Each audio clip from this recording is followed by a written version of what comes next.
अस्सलाम वालेकुम। Engineer Mian Zikarmal from Mian solar company. उम्मीद करता हूँ सब दोस्त खैरियत से होंगे। आज की इस वीडियो के अंदर हम आपको बताएंगे कि हमारे जो प्रोजेक्ट्स इंस्टॉल होते हैं टरबाइन के ख़ास तौर पे, तो बहुत सारे लोगों के सवालात आते हैं, तो कमेंट्स में बंदा जवाब नहीं दे सकता, तो इसलिए हमने ये एक प्रॉपर वीडियो बनाई है। तो चलते हैं अपनी वीडियो की तरफ जी। ये हमारा जो सिस्टम हमने इंस्टॉल किया है, ये एक टरबाइन का है जिसमें हम 100 HP की मोटर को रन करवा रहे हैं सोलर के ऊपर। और हमारा जो इन्वर्टर है ये हमने ओमरन का लगाया है जी, 90 किलोवाट का। बेसिकली हमारी कंपनी की जो प्रेफरेंस होती है वो ये होती है कि हम जो टरबाइन का प्रोजेक्ट डिज़ाइन करते हैं उसमें जो मोटर पहले चल रही होती है हम उसी को ही चलाने की कोशिश करते हैं। इसमें एक तो हमारे कस्टमर की बचत हो जाती है, और दूसरा नेक्स्ट जो सिस्टम वो लगाना चाहेगा तो फिर उसमें को फ़र्दर तब्दीलियाँ करेंगे। हमारी कंपनी अपना जो काम है वो बखूबी से अंजाम देती है जी। हमारी जो टीम है, जो हम सोलर वाली साइड पे ब्रेकर इस्तेमाल करते हैं या वापडा वाली साइड पे इस्तेमाल करते हैं, तो उसमें जो टर्मिनेशन होती है वो प्रॉपर लग्स के साथ की जाती है, और सारी चीज़ों का ख्याल रखा जाता है कि हमारी जो पावर है वो कहीं पे भी जो है वो लूज़ ना हो, किसी तरह का हमारा लूज़ कनेक्शन नहीं होना चाहिए। और एक बहुत ही प्यारी मेजरमेंट के हिसाब से हम ये सारा काम करते हैं। तो अभी जो हमारा सिस्टम चल रहा है इसमें जो हमारी मोटर के जो एम्पेयर हैं ये आपके सामने हैं जी। ये 119 एम्पेयर पे अभी हमारी मोटर चल रही है, जो फुल लोड के ऊपर चल रही है। तो ये सारी चीज़ें दिखाने का मकसद ये है कि जो हमारे व्यूअर्स हैं वो उनको पता चल जाए कि ये हमारा लोड हमने डिवाइड कैसे किया है, क्या चीज़ चल रही है। तो अब हम इसको शेयरिंग पे चला रहे हैं, तो ये हम आपको साथ में दिखाएंगे कि ये हमारा 77.7 ये हमारा डीसी लोड आ रहा है जो सोलर की तरफ से हमें पावर मिल रही है। टोटल हमारा जो था वो 119 था, और ये सोलर वाली साइड पे हमें 77.7 मिल रहे हैं एम्पेयर। ये डीसी हमें जो पीवी पावर आ रही है वो दिखा रहे हैं, ठीक है जी।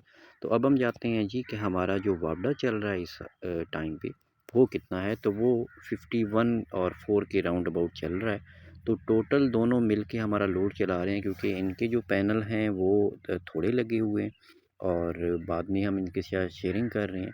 तो शेयरिंग के साथ हमारा जो सिस्टम है वो भरपूर अंदाज में चल रहा है। तो हमारे जो कस्टमर की फ़ीडबैक है वो ये कहते हैं कि अगर हम 8 घंटे टरबाइन को चलाते हैं तो जिसमें से 4 घंटे हमें फ्री पड़ता है, और 4 घंटे हमारे जो हैं वो अपना हो जाते हैं जी, इसमें हमने बिल अदा करना होता है। तो ये हमारी एक मोटर है जी। ये मोटर हमारी 100 HP की मोटर लगी हुई है। इसकी नेम प्लेट हम आपको दिखा देते हैं, ये आपकी स्क्रीन के ऊपर आएगी। बहुत सारे लोग नेम प्लेट के ऊपर बात करते हैं, तो ये उनके लिए है जी।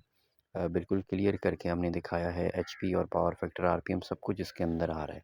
तो सीमेंस की मोटर लगी हुई है 100 एचपी की। यहाँ पे वाटर लेवल की बात करें तो वाटर लेवल इन इलाकों में काफ़ी डीप है जी।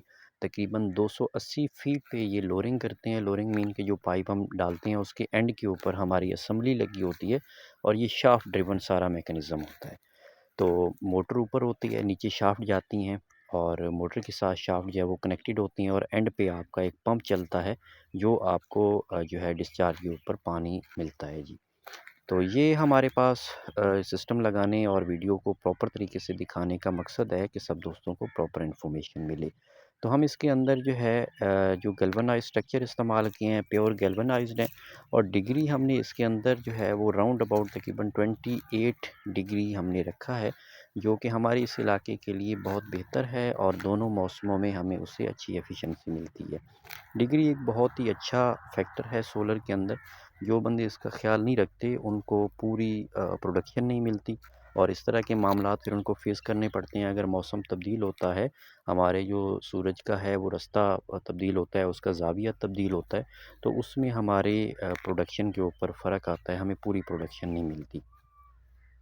तो दोनों लाइनों के दरमियान जो गैप है इसका भी हमें ख़्याल रखना होता है कि गर्मियों के सीज़न में टेम्परेचर बहुत ज़्यादा राइज़ हो जाता है, और उसकी वजह से हमारे जो सोलर पैनल हैं वो अच्छे तरीके से प्रोडक्शन हमें नहीं दे पा रहे होते टेम्परेचर के ज़्यादा होने की वजह से।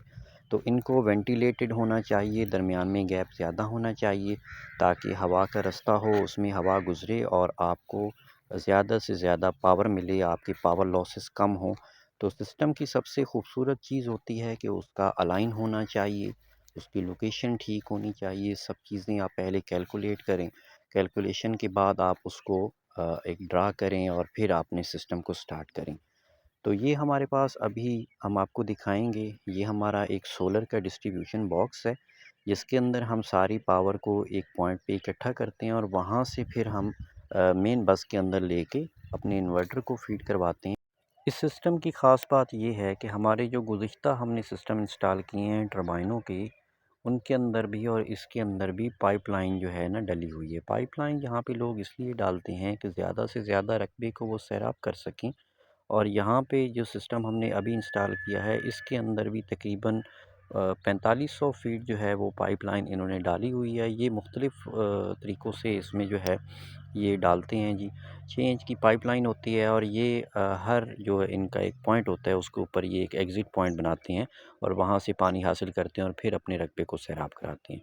तो यहाँ पे जिस तरह पक्के खालों वाला कल्चर होता है, वो यहाँ पे नहीं है, ये पाइपलाइन वाला कल्चर है। ये फिर अगर थोड़ा-सा बुलंदी पे भी पानी लेके जाना हो, थोड़ी-सी जो है हाइट हो तो वहाँ पे पाइप के ज़रिए आराम से पानी लेके जाते हैं जी। तो अब ये हमने इनको जो है ना ये पाइप से पानी खुलवाया है ताकि आपको नज़र आ जाए। ये 6 इंच डिलीवरी का पानी आपको नज़र आ रहा है स्क्रीन के ऊपर। तो ये अब चूँकि दूसरी पाइप इसका जो है जहाँ पे पाइपलाइन के अंदर पानी जा रहा था उन्होंने बंद किया, तो ये इसका फुल प्रेशर है जी, फुल फ्लो के साथ आपको पानी ये मिल रहा है। अगर ये इसको बंद करते हैं, जो ये गेट वाल्व खोल रहे थे, अगर इसको बंद करते हैं तो फिर ये वाला डिस्चार्ज आपको नज़र जो आ रहा है ये बंद हो जाएगा और दूसरी साइड पे जहाँ पे रिक्वायर्ड पानी इनको चाहिए, वहाँ पे ये पानी को आराम से पहुँचा सकते हैं और वो अपनी जो भी ज़रूरत है उससे पूरी करते हैं। पाइपलाइन का मकसद ये होता है कि पानी जो है वो ज़ाय नहीं होता और क्विक जो है ना रिस्पॉन्स होता है जी। इधर से खोलते हैं वहाँ पे इनको पानी मिल जाता है। यहाँ पे पानी की किल्लत है और ये लोग पानी जो है फिर आगे जो है रकबे में सेल भी करते हैं। तो जो बंदा पानी को ले रहा होता है, मिसाल के तौर पे यहाँ पे जो रेट चल रहा है जो भी है 2500 3000, तो वो अगर टरबाइन चलती है और खाले के अंदर पानी जाता है और उसका रकबा एंड पॉइंट के ऊपर है, तो उससे पहुँचते-पहुँचते जनाब वो अपना 20 25 30 मिनट लग सकते हैं, तो वो तो उसके जो है वो ज़ाय हो गए। तो उसको इसका जो है फिर अदा करना होगा। तो इस सिलसिले को मद्देनज़र रखते हुए यहाँ पे ये पाइपलाइन डाली है और माशाल्लाह बड़ा कामयाब तजर्बा इन्होंने हासिल किया है। तो बहुत सारे लोगों के ज़हन में सवाल आ रहा होगा कि जी 5000 फीट या 4500 फीट, 4000 फीट की पाइपलाइन के अंदर जब ये पानी प्रेशर से डालते हैं, तो आपकी जो मोटर है इसके एम्पेयर तो ज़्यादा हो जाने चाहिए, मोटर गर्म हो जानी चाहिए। तो ऐसा कुछ नहीं होता जी, क्योंकि सबमर्सिबल टरबाइन और इन दोनों का जो डिज़ाइन होता है सेम होता है। सबमर्सिबल पंप जो होता है वो बेसिकली मोटर साथ चली जाती है, उसके ऊपर पंप लगा होता है, और ये वाला जो सिस्टम है इसका मोटर ऊपर होती है और पंप नीचे होता है। मैकेनिज़्म दोनों का सेम होता है। तो जब आप इसको हाइट पे लेके जाते हैं तो आपका लोड बढ़ता नहीं है, उल्टा कम हो जाता है, क्योंकि आपकी कैविटी पानी से भर जाती है। जो आपका पाइप होता है वो फुल हो जाता है और वो प्रेशराइज़ हो जाता है। जब वो प्रेशराइज़ होता है तो उससे तो फिर आपके एम्पेयर डाउन हो जाते हैं। अगर आप इसको ओपन फ्लो में चला रहे हैं तो उस टाइम पे ये आपको 119 एम्पेयर ले रहा होता है। जब आप इसको पाइपलाइन में डालते हैं, पानी आपका पाइपलाइन में जाता है, तो उस टाइम पे ये तकरीबन 110 एम्पेयर पे आ जाता है। तकरीबन 9 एम्पेयर इसके कम हो जाते हैं। तो ये यहाँ पे एक बहुत ही अच्छा इनका और कामयाब तजर्बा है। इससे ये ज़्यादा से ज़्यादा पानी सैराब कर सकते हैं।